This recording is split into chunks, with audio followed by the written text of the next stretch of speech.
So the Taliban's rapid takeover of Afghanistan may have taken the Biden administration by surprise. But for months, even years, many people warned that Afghan allies who risked their lives to help Americans over the past 2 decades would be in mortal danger when U.S. forces packed up and returned home. Among those voices is Kirk Johnson, founder of the List Project to resettle Iraqi allies. And he joins us now. Kirk, why wasn't the Biden administration and the U.S. and other administrations more prepared to get these people, our friends, out? Well, you know, I've struggled for years to come up with a nicer answer to that question, but I think the honest truth is that we used these people when we needed them, and once we left, they're on their own. These people have risked their lives.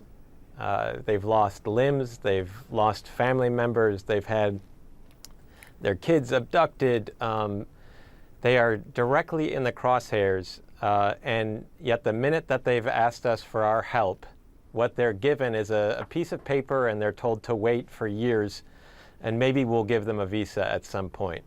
For decades now, the United States has been making promises to these people, both in Iraq and in Afghanistan, that you come forward and you help us.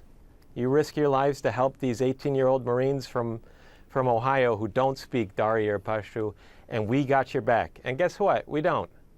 And I think President Biden has just, you know,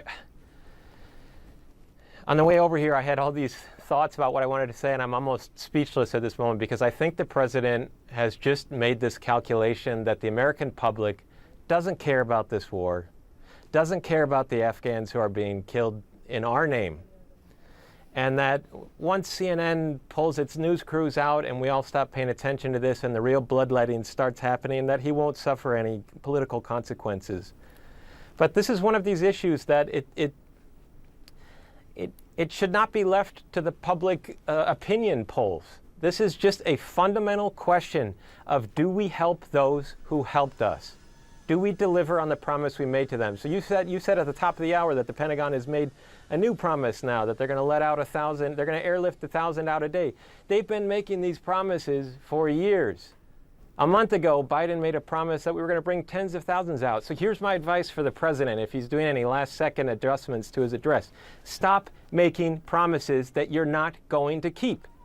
How are we going to get thousands out now when we don't have any bases anymore, when the airport is under siege, when you can't even land an airplane there? I mean, this is so appalling, and it was so preventable. And I say this as somebody who voted for the president and as somebody who was for withdrawing from Afghanistan.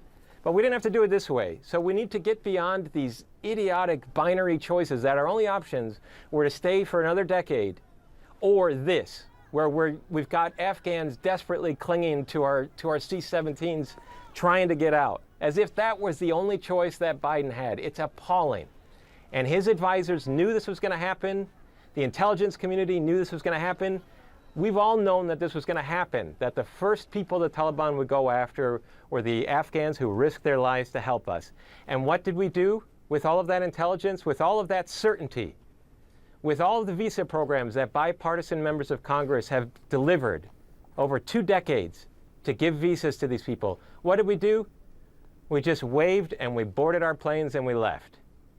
Biden said this wasn't, a month ago, said this wasn't going to be Saigon rooftop. There wasn't a fair comparison. You know what? It's worse. This is far worse. Because the difference between Vietnam and Afghanistan was Vietnam was not a landlocked country. The people we abandoned there got on boats and they fled. The Afghans who are now in the assassins' crosshairs have nowhere to go. And so they're all desperately looking for somebody to help them. And what are they getting? Nothing. They're getting more empty promises from this White House. Kirk Johnson, for someone feeling speechless, you make a compelling case, and we'll see if President Biden addresses all of that this hour when he comes out to speak. Thanks so much for being here. Thanks for having me.